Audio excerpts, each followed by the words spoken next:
Continúe bendiciendo. Vamos a iniciar nuestra clase de hoy. Vamos a orar, pedirle al Señor que nos hable en esta noche, que podamos ser edificados en el nombre del Señor Jesucristo. Entonces, Padre, gracias Señor por este día, por esta noche en el cual nos permite reunirnos con mis hermanos en el Perú, acá en Colombia, en Ecuador, donde quiera que se conecten, Señor bendito, en esta noche.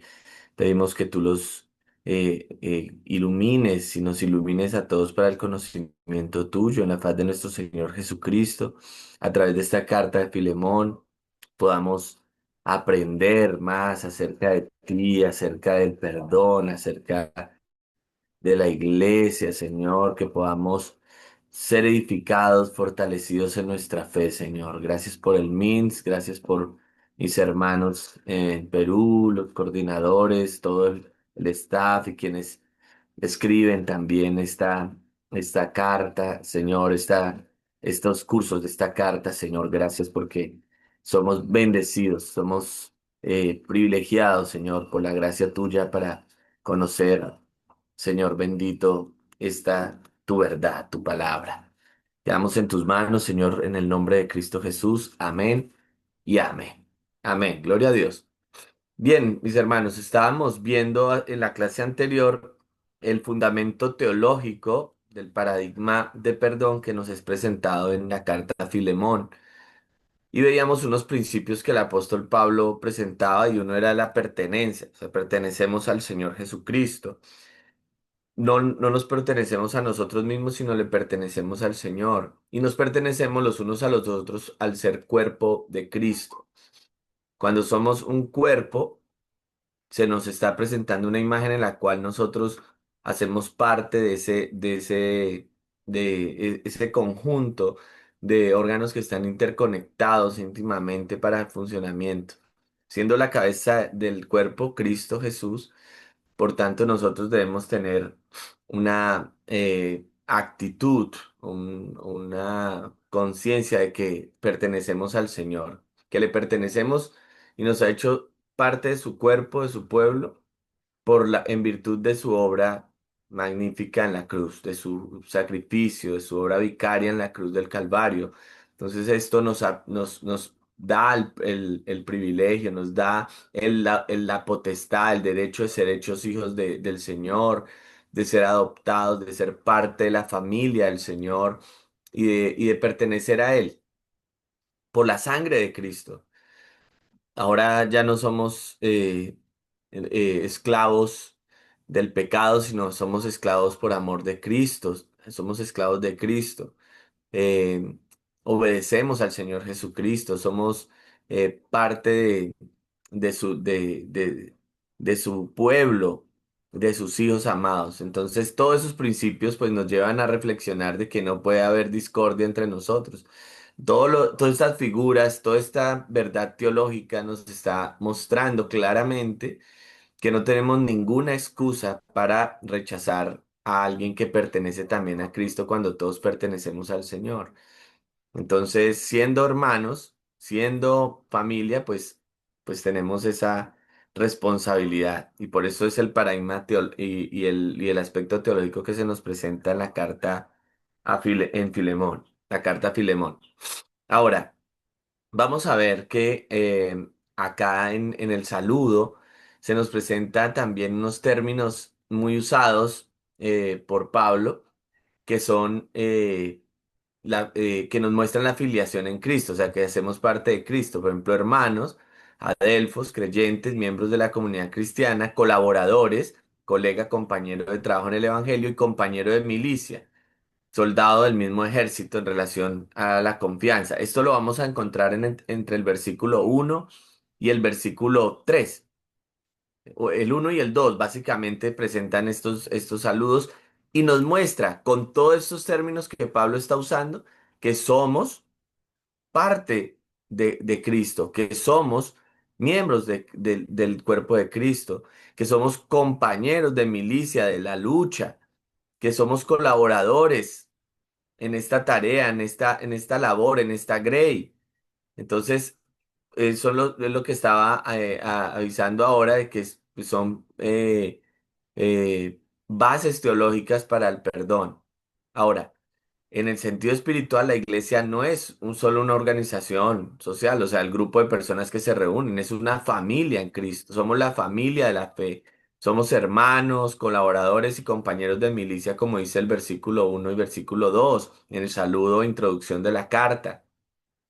Ahora, Filemón y Onésimo, aunque son opuestos en la sociedad romana, son familia en Cristo, están unidos por la sangre de Cristo Jesús en el Evangelio, que se nos revela en el Evangelio, y la reconciliación se hace posible gracias a esta filiación. O sea, gracias a que estamos unidos en Cristo Jesús, pues se hace posible el perdón. Entonces, estas son las bases teológicas. Ya habíamos repasado, no voy a ir más atrás porque pues nos demoraríamos. Pero vamos, por favor, a mirar los versículos 4 al 7 en el día de hoy. Primero, pues mostrar que el propósito en Cristo Jesús, hay un propósito y es grande, ¿no? Es un propósito de que podamos estar gozando de los beneficios del pacto de la gracia que el Señor ha establecido, en la cual nos ha incluido, de ser parte de la iglesia de Jesucristo. Por eso Pablo llama a Filemón, Apia, y Arquipo y la iglesia en su casa. Son colaboradores y compañeros de lucha. Y también incluye a Onésimo. Todos, hermanos, como dice en Gálatas, esclavos o libres, somos uno en Cristo Jesús. Así que la iglesia no se reúne por causas sociales, como le está saludando acá, sino por Cristo Jesús, por el Evangelio. No es por causas sociales o políticas o ideológicas, sino por la obra redentora de nuestro Señor Jesucristo y de su sangre preciosa derramada en la cruz. Esta reconciliación ganada en la cruz nos da el propósito de existir y de ser iglesia y de vivir como hermanos, como iglesia, sin ninguna falta de perdón y sin ninguna rencor o venganza, ni desunión, porque esto trae desunión. El Señor lo que quiere es que haya unidad, unidad en el cuerpo. Ahora, 2 Corintios 5:20 nos dice, así que somos embajadores en nombre de Cristo, como si Dios rogara por medio de nosotros. Rogamos en nombre de Cristo, reconciliados con Dios. Miren lo que nos está diciendo este versículo, que nos afirma toda esta base teológica, que somos embajadores en nombre de Cristo Jesús. O sea, un embajador, ¿qué hace? Cuando pensamos en los embajadores que hay en nuestras naciones, representan a la nación, representan al Estado. No se toman atribuciones extra ni se sobrepasan en sus funciones, sino que cumplen fielmente el mandato del gobernante o de la nación a la cual les envía para que sean los representantes. Así que nosotros también en Cristo Jesús somos embajadores. Cristo Jesús, nuestro Señor y Salvador, nos envía a predicar la palabra, el Evangelio, a ser discípulos a todas las naciones, bautizándolos en el nombre del Padre, del Hijo y del Espíritu Santo. Y el Señor dice aquí en este versículo que Él ruega por medio de nosotros, o sea, nos usa allí, somos colaboradores y luchamos al lado de las filas del Señor con todos nuestros hermanos para que la gente de todas las lenguas, tribus y nación, se reconcilien con Dios. Somos embajadores para que haya reconciliación. Y si nosotros estamos haciendo eso hacia afuera por este mandato divino, ¿cuánto más hacia adentro? ¿Nos cuesta? Sí. ¿Tenemos dificultades para hacerlo? Sí, por nuestra naturaleza pecaminosa, por nuestra obstinación, muchas veces también la vanagloria, el creer que tenemos la razón, que somos los únicos que, que podemos tener la razón en medio de una discrepancia o un conflicto que normalmente se pueden presentar. O sea, la soberbia, la altivez y la arrogancia son residuos, digamos, que deben de salir de nosotros para evitar la falta de perdón y reconciliación y podamos cumplir entonces cabalmente el mandato, la gran comisión y el ser embajadores en nombre de Cristo Jesús. No podemos, hermanos, no podemos ser eh, inferiores a este llamado, al llamado a ser ministros de reconciliación. No podemos ser inferiores a ser embajadores del perdón. No podemos ser inferiores a este llamado de Cristo Jesús sin importar nuestra posición, educación o títulos. O sea, eso no tiene nada que ver. Somos ministros de la reconciliación por la gracia del Señor. Somos embajadores del Señor por la gracia de Cristo Jesús. No podemos entonces rehusar este llamado. Si escuchas hoy su voz, no endurezcáis vuestros corazones como en el día de la provocación. Miren, esta palabra nos es anunciada hoy, no podemos endurecernos. Oremos al Señor, roguemos al Señor para que tengamos un corazón enseñable, un corazón manso y humilde, un corazón dispuesto, corazón limpio y puro, lleno de la palabra, mis hermanos, que more abundantemente la palabra en nuestros corazones, para el bien de nosotros, de la iglesia, para el bien de las familias, para la gloria de Cristo, para la gloria de Cristo. No pongamos excusas. No, es que yo no voy a perdonar a este porque o no tiene los mismos recursos míos o no tiene la misma posición mía. No, no importa. O no, yo no voy a perdonar o a llamar la atención también hacia la reconciliación porque es que tiene más títulos que yo o es más educado, tiene mejor posición social. No. Hermanos, este llamado es para todos en Cristo Jesús. Así que a cumplir el llamado, iglesia, a cumplir el llamado, mis queridos hermanos, estudiantes de MINT, seminaristas, miren que hoy esta carta nos es abierta a nosotros, esta palabra nos es anunciada a nosotros para que podamos, estudiándola, ser bendecidos y no tengamos esa falta de perdón que a veces se nos van quedando allí. Todos luchamos con esto, eh, algunos más que otros. De pronto uno ve a lo lejos, a veces dice, no, el tema del perdón como que conmigo no toca, pero finalmente el Señor en su providencia permite que hayan circunstancias en nuestras vidas, en nuestras iglesias, en nuestras familias, donde nos toque ejercitar en fe, el perdón, y entonces ahí es donde el Señor también nos muestra nuestra dureza de corazón y pone en evidencia también las soberbias, el orgullo, la vanagloria. Entonces, gloria a Dios por la carta, una vez más, y a cumplir el llamado. Es lo que nos hace hoy. Ahora, nosotros tenemos una identidad en Cristo Jesús y esto hace parte del paradigma del perdón. En el versículo 3 dice, la parte B dice, gracia y paz a vosotros de Dios nuestro Padre y del Señor Jesucristo. Somos la iglesia que está en la casa, Pablo le habla a Filemón de la iglesia que está en su casa, ¿cierto? Colaborador nuestro, la amada hermana, y a nuestro compañero de milicia, la iglesia que está en tu casa, que está en el 2B, en la parte 2B, acá me quedó la lámina. Pero le dice que, bueno, hay gracia y paz. ¿Para quiénes? Para los que están en la casa del Señor. Y allí cuando habla de casa, no habla de un edificio, sino del organismo viviente, que es la iglesia. Utley, el autor, dice, las iglesias en casa siguieron el patrón de las sinagogas judías, lectura, cantos, oración y cantos. Así que todas las casas que se abrieron en el primer siglo para desarrollar el culto al Señor Jesucristo eran las iglesias locales, las iglesias del Señor, donde había ya una estructura litúrgica y pues sabemos que se reunían y orgánicamente se reunían. Tú crees en el Señor, yo también creo en el Señor, adoramos a Cristo, amamos a Cristo, entonces nos reunimos para adorarle y para escuchar su palabra y para orar juntos.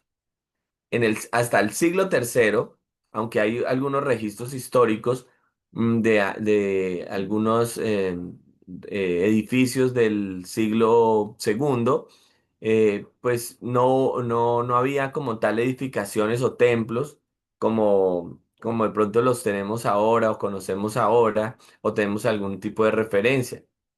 Así que la iglesia, y cuando en el texto bíblico encontramos la iglesia que está en tu casa o la iglesia, pues es el grupo de hermanos, las personas que están unidas para adorar al Señor, que comparten la fe, que creen en Jesucristo, que confían en Jesucristo, que son parte del pacto de gracia de que el Señor Jesucristo nos incluyó. Ahora, no, la iglesia no está en edificios, púlpitos, bancas, denominaciones o estructuras. La identidad verdadera no está en ello. La identidad está en Cristo y su obra redentora, está en la reconciliación que Él nos dio, porque Él nos reconcilió consigo mismo. Y en Cristo Jesús, en la cruz, estaba reconciliando consigo al mundo, o sea, a los escogidos, al pueblo de Dios. Y nuestra identidad está en la vida en unidad bajo su señorío.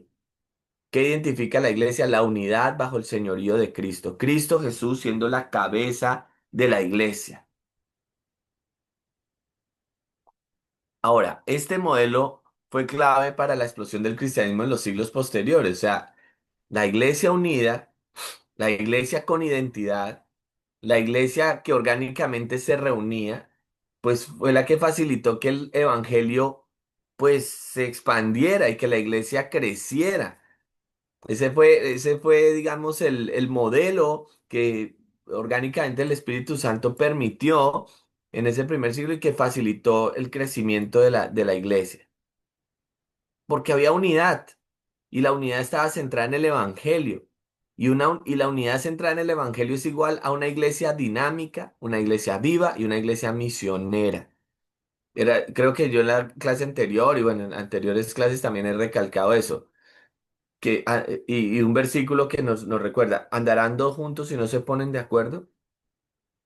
O sea, una iglesia que está unida es una iglesia dinámica, viva y misionera, pero una iglesia que no está en unidad por falta de perdón, por falta de la reconciliación, entre los hermanos, pues es una iglesia que definitivamente no va a marchar en la dinámica que el Señor ha dispuesto que se dé. Entonces, son obstáculos, son palos en la rueda. Personas con falta de perdón son personas que se vuelven palo en la rueda y que evitan que la iglesia avance.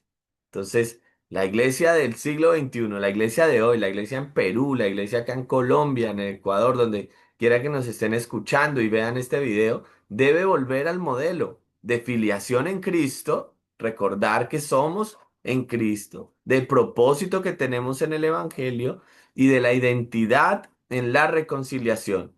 Y entonces tendremos como resultado una nueva relación con Dios, una relación avivada, fortalecida y que glorifica a nuestro Señor y Salvador. Ahora, esta relación se basa precisamente en el versículo 3 en la gracia y en la paz que el Señor nuestro Dios da. Gracia y paz a vosotros de Dios nuestro Padre y del Señor Jesucristo. En las diferentes versiones siempre está el deseo y digamos digamos el resultado de la comunión, de la unidad, de pertenecer a Cristo, de tener identidad en Cristo, propósito en el Evangelio, de pertenecerle al Señor. Es que tengamos gracia y paz. Gracia del Señor. El favor inmerecido, el regalo del Padre, que viene del griego charis y que nos muestra, mis queridos hermanos, el regalo que Dios nos ha dado en el pacto de redención. El Padre predestina y el Hijo paga nuestra deuda. No merecemos esto. Sola gracia, sola gracia. Nosotros en la iglesia levantamos este lema de la reforma protestante, la sola gracia. No hay otro factor o hay otra acción que pueda o que permita que haya salvación. La sola gracia del Señor. Es el favor que no merecemos, pero Él nos lo da. Y la paz, que viene del griego shalom, e Irene, que significa armonía, bienestar, plenitud, prosperidad, la bendición de Dios completa a tu vida. Entonces, quien está en Cristo Jesús, quien pertenece al Señor, quien hace parte de la iglesia, del pacto de gracia, se goza de la paz y de la gracia. Pero la iglesia unida y reconciliada. Pero si está en otra tónica de rencillas, de falta de perdón, de reconciliación, pues definitivamente esta paz y esta armonía y este bienestar que anhelamos todos anhelamos esto, pues se hace esquiva, se vuelve esquiva. Y lo que vemos es cargas, amargura, eh, desazón. Porque cuando no hay ese perdón, como que hay ese peso que el Señor nos quiere liberar. O sea, cuando el Señor nos dice que perdonemos y que tengamos ese perdón es para precisamente liberarnos de esa carga. Aprended de mí que soy manso y humilde de corazón y hallaréis descanso para vuestra alma. Que el Señor nos ayude, nos guarde, porque pueden haber hermanos que estén en esas prisiones, pero el Señor ha venido a romper las prisiones. El Señor ha venido a anunciar libertad a los cautivos, apertura de la cárcel a los presos. Y muchos están presos por la falta de perdón. Pero la gracia y la paz sean para la iglesia de Jesucristo. Gracia y paz de Dios nuestro Padre y del Señor Jesucristo. Qué gran saludo, hermanos. Qué saludo tan contundente para el pueblo de Dios, que nos recuerda que por gracia hemos sido salvos y que el Señor nos ha puesto en paz consigo mismo. Recordemos también las palabras de Isaías. El castigo que cayó sobre el cuerpo de Cristo Jesús, nuestro Señor y Salvador, fue el precio de nuestra paz. Y no como la emoción, sino es como la paz es que ya no estamos en guerra con el Señor, ya no estamos hostiles contra el Señor, ya la ira del Señor no está sobre nosotros. El justo juicio y la justa ira del Señor ya no está sobre nosotros, sino ahora está la justicia de Cristo imputada a nosotros y nos ha liberado de esa condenación. Bendito sea el nombre de nuestro Señor y Salvador, Jesucristo. Ahora, resultados de la reconciliación en Cristo Jesús, paz vertical con Dios y horizontal entre los hombres. Estamos bien con Dios, estamos bien con los hermanos, que es lo que el Señor quiere, para que haya ¿qué? Unidad, paz verdadera, comunión en la iglesia de Jesucristo. ¿Cuántos anhelamos esto? Pues hermanos, anhelamos que nuestras comunidades, nuestras congregaciones, nuestras familias tengan esta bendición.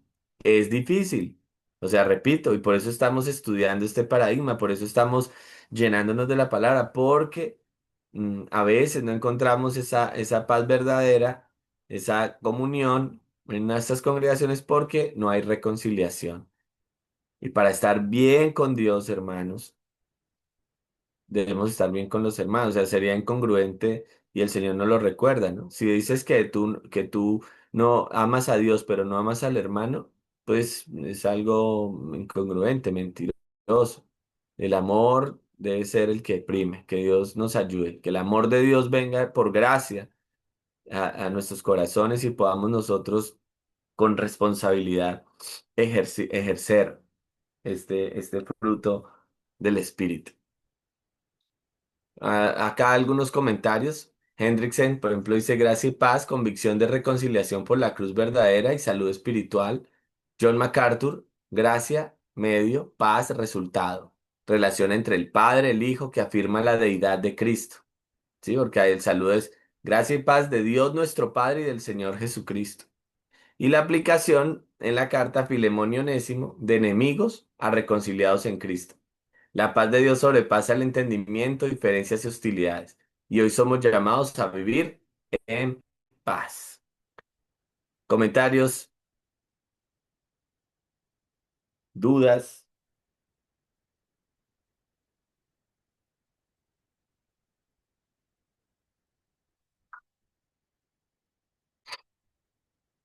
Bueno, no sé si hay algún...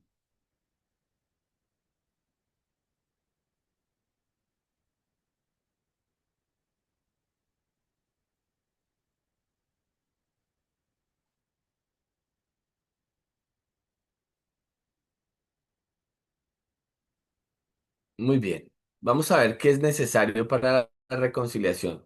Si hasta acá habíamos tratado el tema práctico, perdón, el tema teológico, las bases teológicas para esta reconciliación, para este perdón y para perdonar y para dar perdón, para vivir en comunión, para vivir en paz, para vivir llenos de la gracia del Señor, pues acá vamos a mirar como lo práctico, ¿no? O sea, ¿qué debemos hacer? ¿Qué es necesario para la reconciliación? ¿Y ustedes qué creen?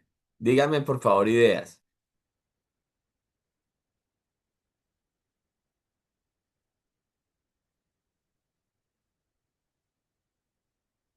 ¿Qué creen que que sea necesario?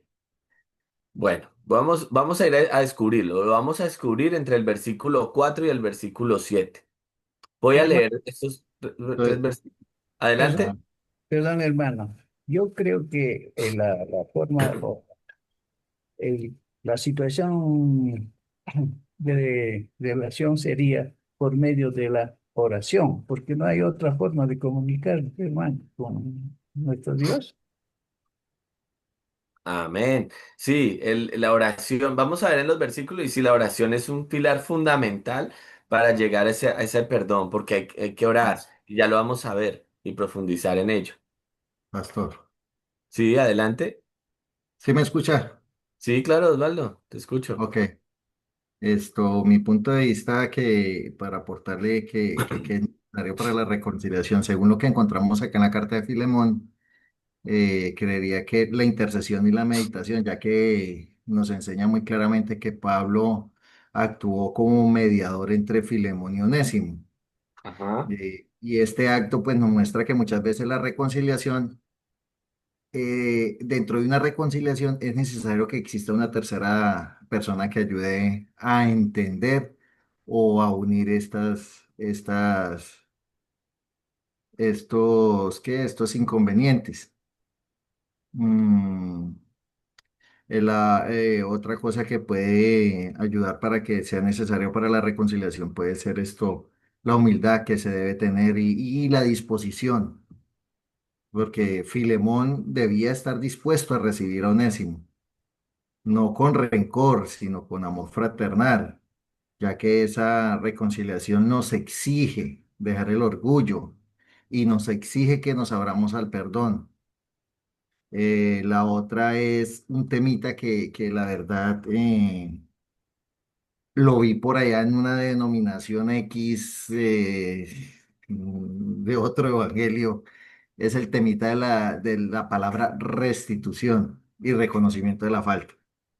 Porque he visto que hay muchos que se aprovechan también de esa palabrita, pastor, cuando hay rencillas entre los hermanos.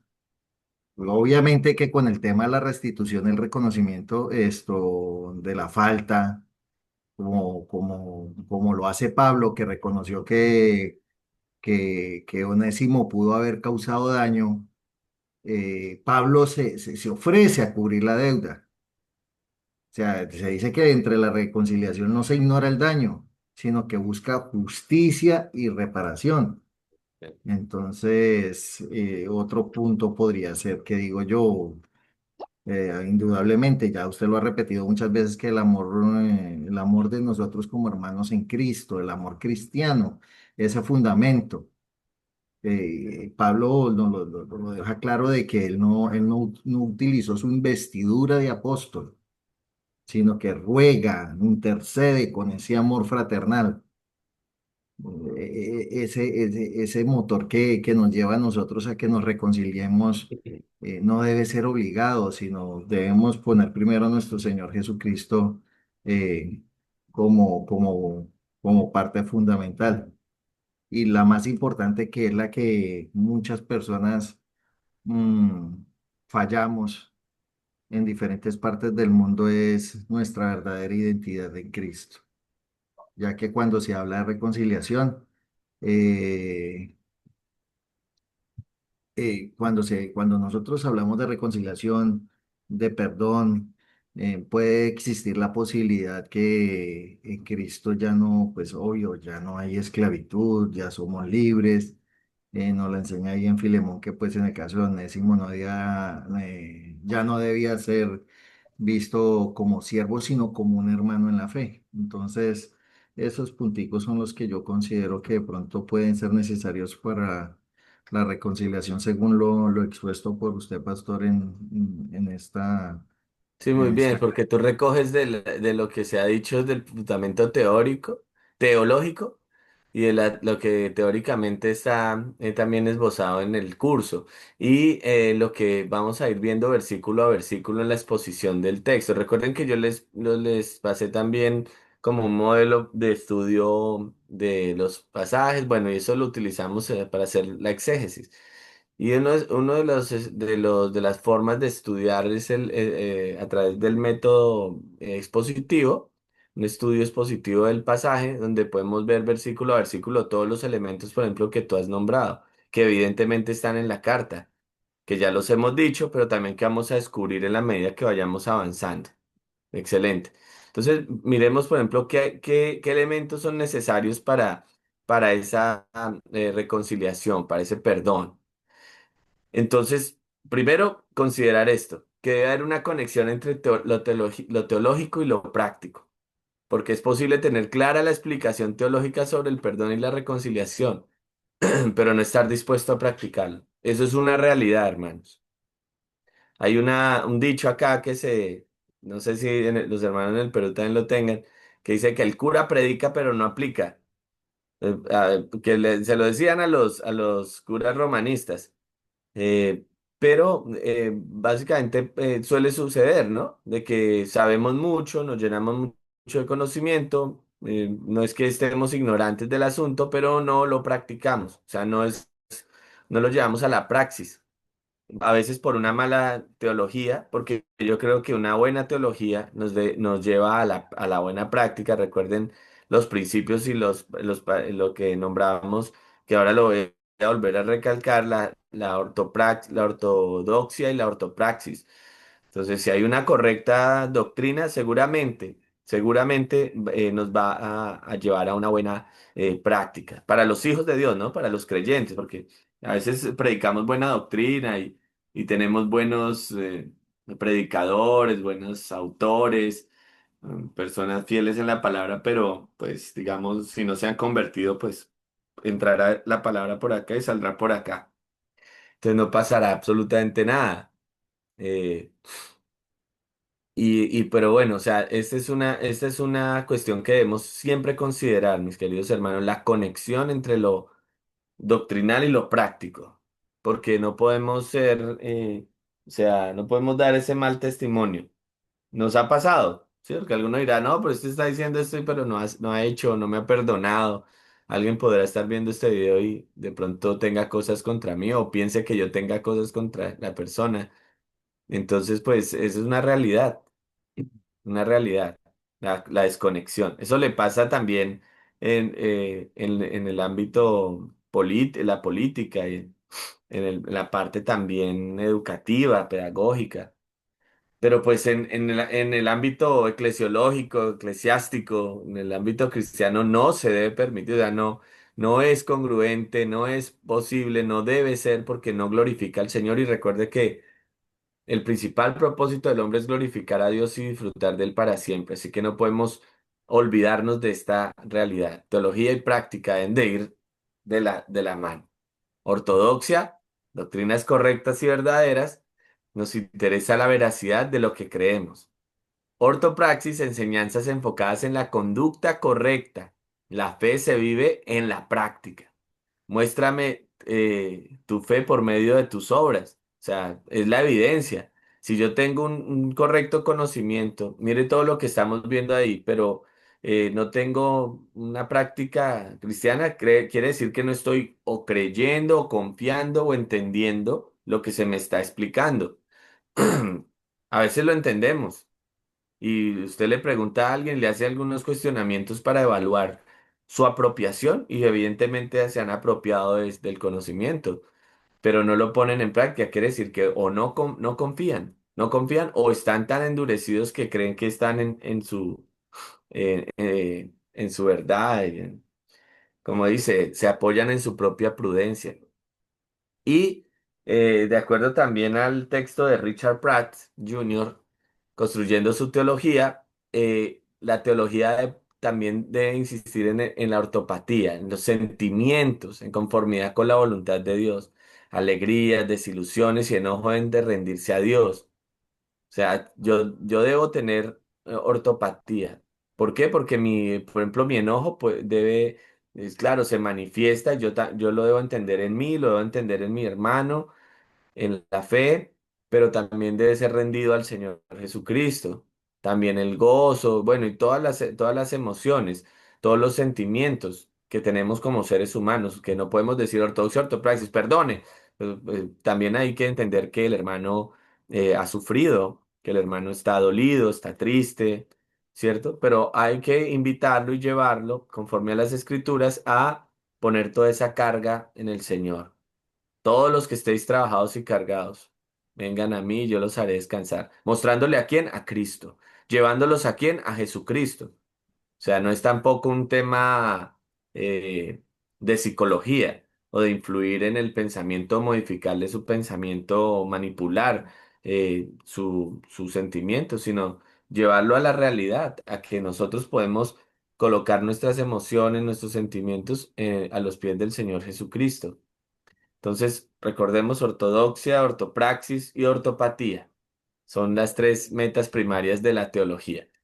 Pastor, Entonces, una pregunta. sí, adelante. ¿Sería, eh, sería correcto o es inapropiado de pronto eh,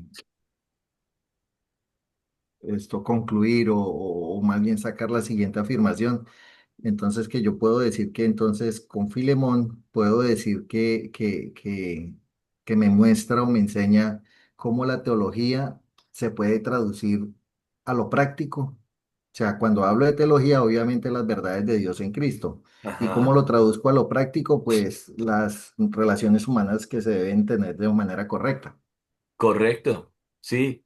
Y también con la ortopatía también se van a ver allí en Filemón, se aplican, porque Pablo en medio del saludo, aunque no está enseñando directamente temas teológicos, por eso algunos aluden eso, en cada fracción, en cada momento, en cada frase que está diciendo en Filemón está dando los principios teológicos y las bases teológicas, las verdades doctrinales, pero a través de la situación entre Filemón y Onésimo, ese ejemplo, esa realidad, esa situación real, pues muestra lo práctico y a lo que se debe proceder en su relacionamiento, por ejemplo, con Onésimo, cuando dice que ya le sirve a él, o sea, que ya dejó de ser inútil, si más bien es un servidor, que además que es un compañero, es un hermano, que tanto como Filemón es hermano de Pablo, Onésimo también, que tanto como Filemón es servidor de Cristo, Onésimo también es servidor de Cristo.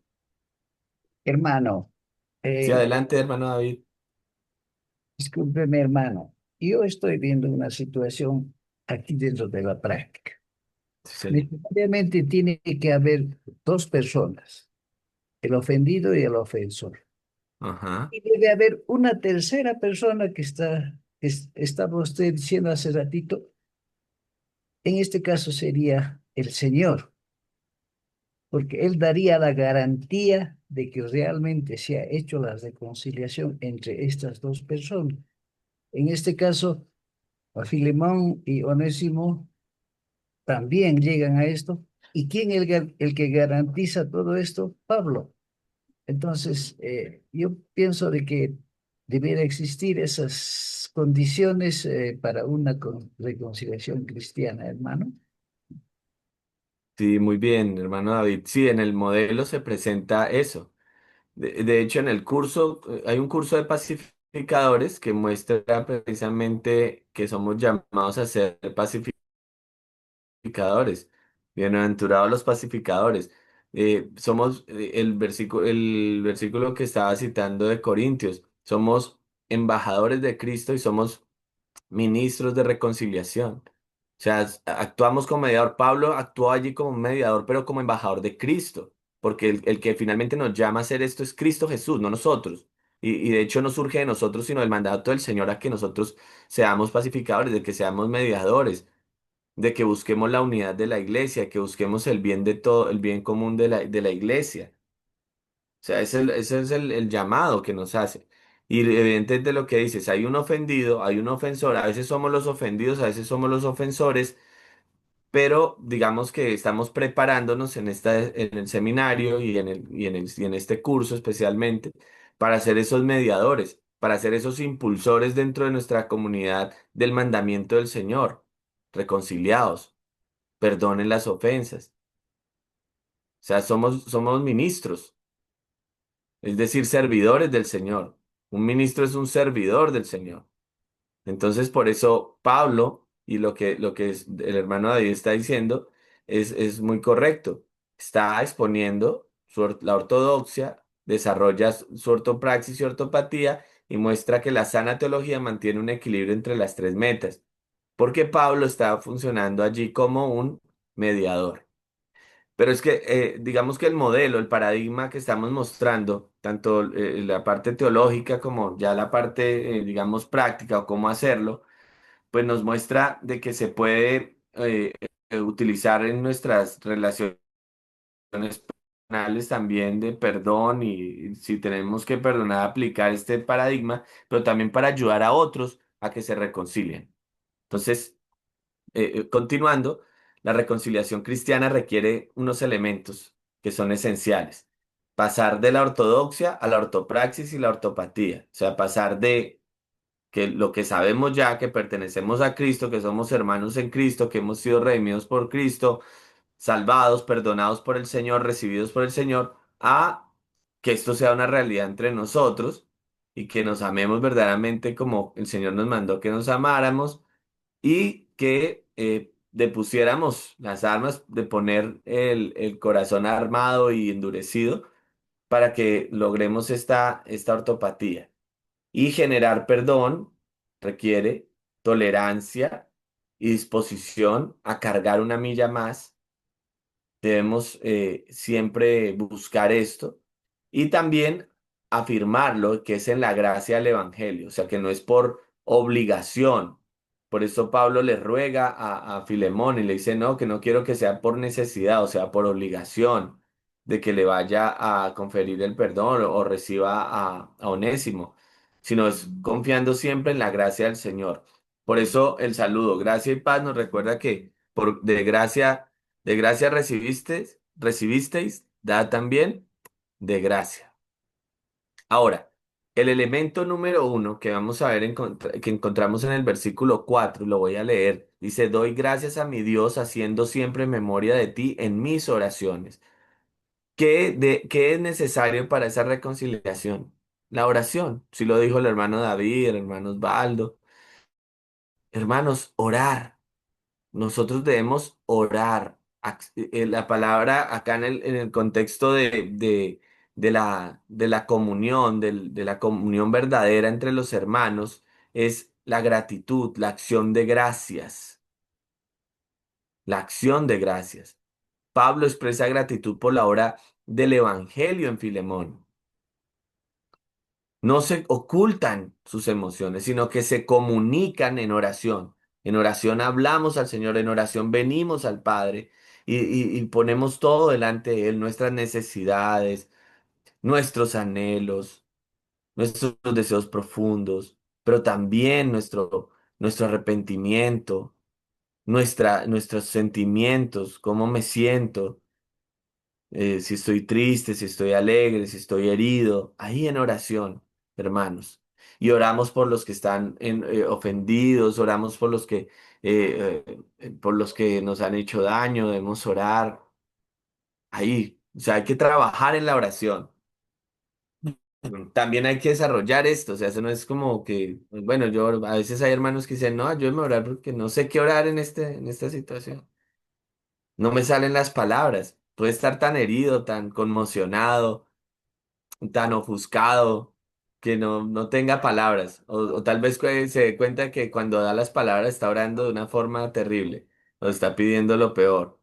No, entonces debemos trabajar en la oración. Pablo estaba mostrando allí que estaba en oración. El Catecismo de Heidelberg nos dice que la oración es el principal acto de agradecimiento y medio para recibir gracia y el Espíritu Santo. La oración verdadera requiere pedir al Dios verdadero lo que Él manda, o sea, alinear nuestra oración con la voluntad de Dios, reconocer nuestra pobreza y humillarnos. Debemos ser humildes. De hecho, el acto mismo de la oración es humildad, reconocimiento de que dependemos del Señor. Cuando oramos, estamos mostrando dependencia de Dios y confiar de que Dios responde por Cristo Jesús. Pedid en el nombre del Señor Jesucristo y nos será dado, nos será concedido. Lo que pidamos conforme a su voluntad nos será otorgado por gracia del Señor. Entonces debemos orar. Primer paso, debemos orar. Pablo ora en gratitud y por la reconciliación. La oración recuerda que Dios gobierna, que nos libra de responder con dureza, que es esencial antes, durante y después de la reconciliación. Porque el proceso la reconciliación tiene sus procesos, tiene sus tiempos. Entonces necesitamos orar antes, necesitamos orar durante y necesitamos orar después para que esa reconciliación quede allí firme. Por eso el doctor Hegeman también en su curso de Filemón nos recuerda con esta frase, dice, antes de que Pablo hablara con Filemón, él ha orado al Señor acerca de Filemón.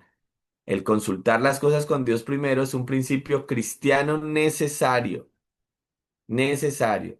Entonces, oración. ¿Listo, mis hermanos? Ahora, ¿qué más se requiere? Discernimiento espiritual. Voy a leer el versículo 5. Dice, porque oigo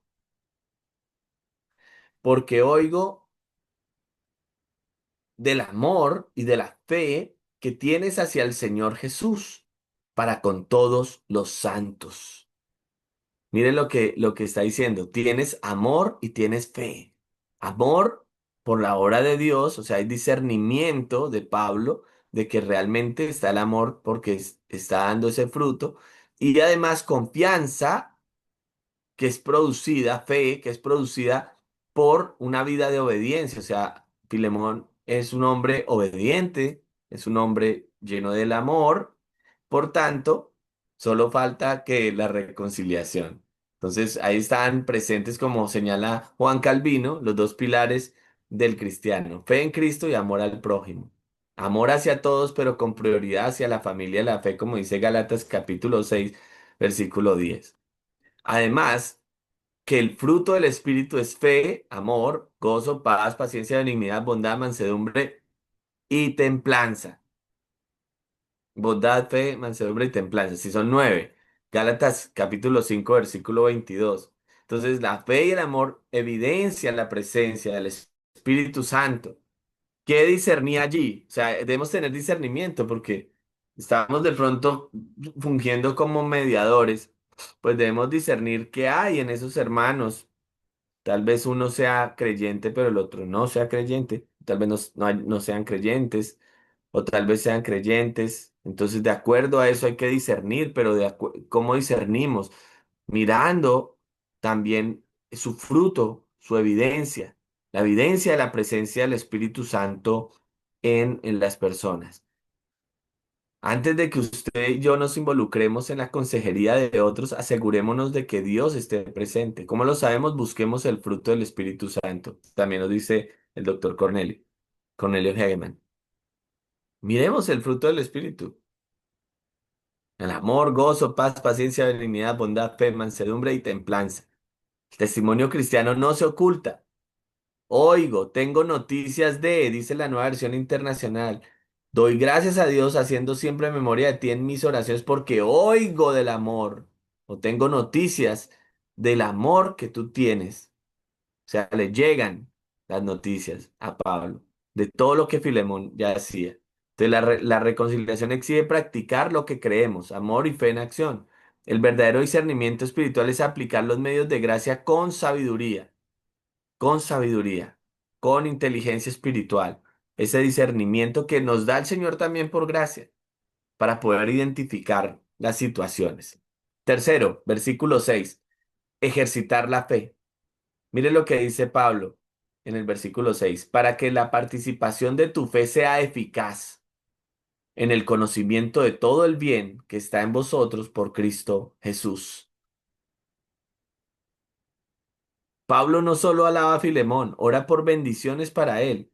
¿Ora por qué? Por la fe, para que la fe de él no sea oculta, sino manifiesta en buenas obras, es decir, que sea eficaz, que sea una fe viva, que comunica la eficacia a través del testimonio cristiano. Entonces, se debe ejercitar la fe en actos visibles. No se exalta la bondad propia, sino la bondad de Cristo en nosotros. El creyente participa de esa bondad por medio de la fe. Las tres características del compañerismo: fundamentada en la fe en Cristo Jesús, que la bondad proviene de Cristo, no de nosotros, y que el llamado a manifestar esa bondad en la vida diaria es imperante, imperante. Entonces, mis hermanos, ejercitar la fe es clave en el perdón. Entonces ya llevamos primero, en el versículo 4, eh, debemos tener que trabajo en la oración. Segundo, discernimiento espiritual. Tercero, ejercitar la fe, versículo 6. Y miremos el versículo 7, vivir el gozo del Señor. Pues tenemos gran gozo y consolación en tu amor, porque por ti, oh hermano, han sido confortados los corazones de los santos. El gozo, la alegría. Alegría, regocijo, felicidad, motivo de alegría es lo que traduce shara, que es la palabra en el original griego, que se traduce literalmente en Reina Valera y en la textual gozo, o en la nueva versión internacional, que es una traducción de equivalencia dinámica, alegrado. Me he alegrado, me gozo, o tenemos gran gozo. En ese contexto bíblico, pues hay gozo y consolación. Gozo en Pablo por la gracia de Dios en Filemón, por lo que Dios ha hecho en Filemón. Dice Hendrickson que en tiempos de adversidad o necesidad, Filemón dio descanso a los cansados de acuerdo con el ejemplo y la promesa de Cristo. Pablo mismo derivaba gozo y consolación de esto. O sea, Filemón había contribuido a que los hermanos tuvieran descanso en muchas situaciones físicas, espirituales y emocionales. O sea, Filemón era un hombre que realmente estaba mostrando su fe, una fe eficaz, pero además que era un hombre que tenía la gracia del Señor y que actuaba de acuerdo al mandato de Cristo, que consolaba, que confortaba, que era una persona que vivía el gozo del Señor. Entonces, que es un elemento clave para la reconciliación. Lo tenía Filemón, sí. Por eso la confianza de Pablo de que lo pudiera recibir a Onésimo. Y nos muestra entonces un paradigma y un elemento clave dentro del modelo de reconciliación que se nos presenta en la carta. El gozo de la gracia, hermanos, produce motivación y fuerza para perdonar. Filemón la tenía. Mantener equilibrio emocional en medio de la adversidad. Filemón lo tenía, lo estaba mostrando en la iglesia, en medio de todas las circunstancias. Pablo lo sabía y lo está resaltando en la carta para que nosotros podamos ver ello, que debemos de tener el gozo de la gracia, que nos da la gracia del Señor. Ese gozo permite tratar a otros con la misma gracia y perdón recibidos en Cristo. Y además ese gozo de la gracia da un testimonio radical ante los no creyentes. Nos gozamos, aún en medio de las adversidades y la prueba. Es un gozo. Ese gozo no es que sea risa y incontrolada, sino es una certeza, una tranquilidad de saber lo que el Señor hace y lo que el Señor hará, lo que el Señor nos ha prometido y la realidad que viviremos en la eternidad. Es un gozo basado en la esperanza. O sea, un creyente sin gozo no puede perdonar plenamente. Si no está el gozo del Señor, pues definitivamente está el rencor. Si está con el odio, con el rencor, con la ira, pues no va a poder perdonar. O sea, yo creo que cuando uno sepa que ya puede perdonar es porque ya cuando recuerda el hecho, la ofensa, ya no le duele.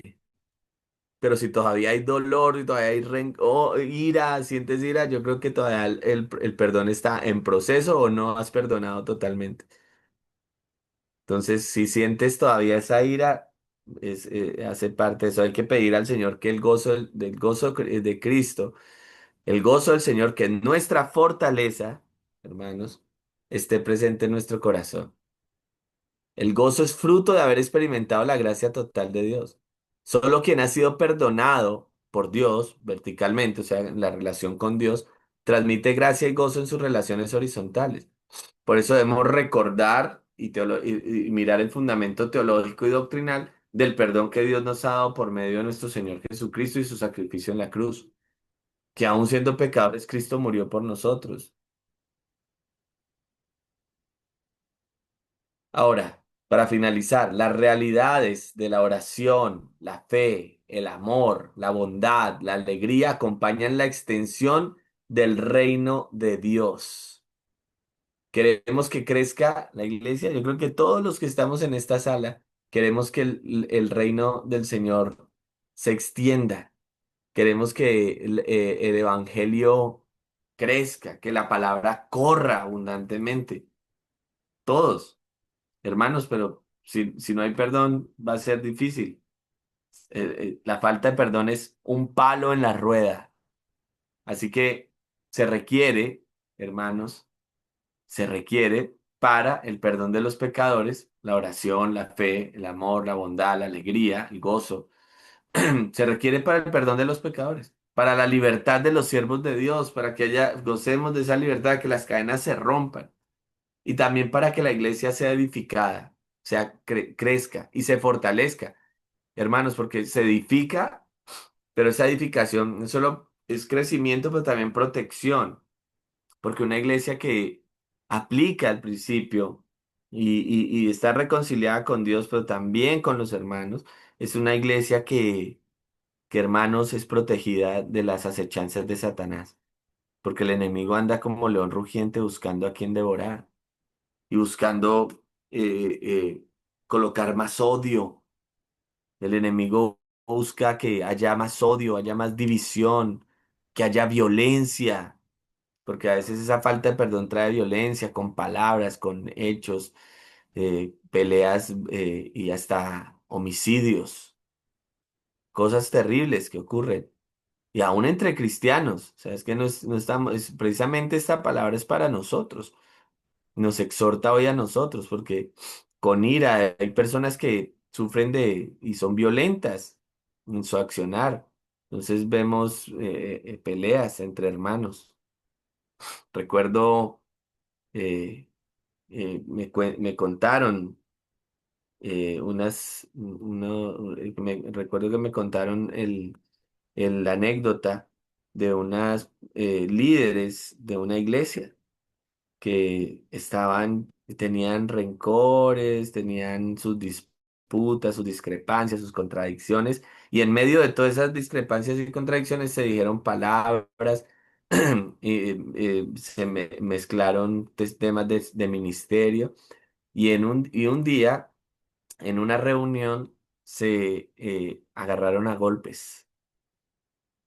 Y o sea, eso es algo eh, totalmente loco. O sea, ¿cómo va a pensar que eso suceda por allá en un campo de fútbol, por ahí, en medio de una cantina o algo borracho? Pero en la iglesia del Señor, en la iglesia de Cristo, que sillas volaban, que las personas se metieron, los niños en la mitad y golpes iban, golpes venían, por una falta de perdón.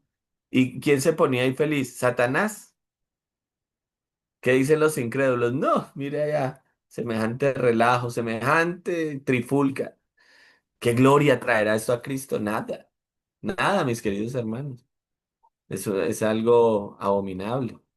Entonces, somos llamados a este perdón y bueno, estos elementos que se nos presentan en estos versículos pues son de tremenda bendición para todos nosotros.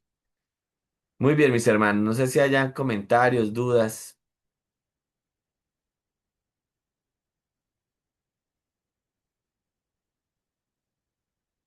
Muy bien, voy a entonces a dejar hasta ahí hoy. La próxima, espero que estén adelantando sus tareas, sus lecciones. eh, y bueno, eh, la próxima clase, ya nos quedan 3 clases, hermano. El jueves tendremos la clase número 6, lunes y próximo jueves de la semana entrante terminamos este curso de Filemón. Muy bien, hermanos. Carla quedó ya a Muchas disposición, gracias, quedamos a pastor. disposición tuya. Sí, muchas gracias, pastor. Muchas gracias a los hermanos que se han conectado. Solamente suplicar que puedan enviar sus tareas, los que todavía no lo han hecho, y felicitar a los hermanos que sí, han estado enviando sus tareas. Voy a suplicar al hermano José Ignacio para que pueda despedirnos con la oración final. Por favor, hermano José Ignacio.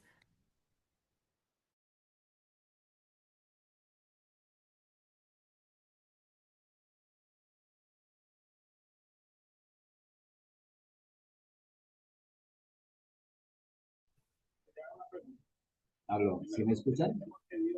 Sí, hermano, si se le escucha. Bueno, no, Padre Celestial, te damos gracias por la bendición que tú nos das de compartir tu palabra, de poder aprender, Señor, el carácter tuyo, que es primero amar, Señor, el amor. Porque tú nos enseñas a amar, tenemos que amar por la verdad. Señor, ayúdanos a perdonar y amar a aquellos que nos ofenden. Porque si no amamos al que queremos, ¿cómo vamos a amar de ti, Señor? Entonces, Padre, lo que pedimos en el nombre de nuestro Señor Jesucristo, que sea tu Espíritu Santo, guiándonos a amarnos todos, Padre, como es comandante. Señor Dios mío, te damos gracias por la oportunidad de aprender el carácter tuyo, de amar, Señor. Señor, bendice a pastor Juan Noel, a los hermanos que están conectados estudiando, que sea tu Espíritu Santo enseñándonos y que esta palabra se haga parte de nosotros y que sea ensanchado nuestro corazón lleno de tu amor. Estamos bendecidos por ti, por tu palabra, por tu gracia y por tu favor. En y por Cristo Jesús, Señor nuestro. Amén y amén. Amén. Amén. Muchas gracias, hermano. Muchas gracias, pastor. Muy buenas Bueno, noches. el Señor los bendiga. Muchas gracias. Bendiciones, profesor. Buenas noches. Buenas noches con Buenas todos, hermanos. Bendiciones. Buenas noches, pastor. Buenas noches, hermana Carlita. Buenas noches con todos. Buenas noches, pastor. Qué bueno escuchar su voz. Hermanos, Buenas muy noches, buenas. hermanos, con todos. Buenas Buenas noches, noches. hermana Carla. Buenas noches, pastor. Buenas noches, hermanos, con todos. Muy buenas noches a mis hermanos de Ticatica, del Valle Sagrado, Espinar, del Presbiterio Buenas Cusco, noches, hermanos. de Lima, mi hermana También San Leticia, Sebastián. San Sebastián, Ecuador, Colombia. Buenas noches con todos. Muy buenas noches. Si he olvidado mencionarles, por favor, perdónenme. Con vuestro permiso, hermanos, voy a cerrar la sesión del día de hoy. Gracias, hermano. Muchísimas gracias a usted también.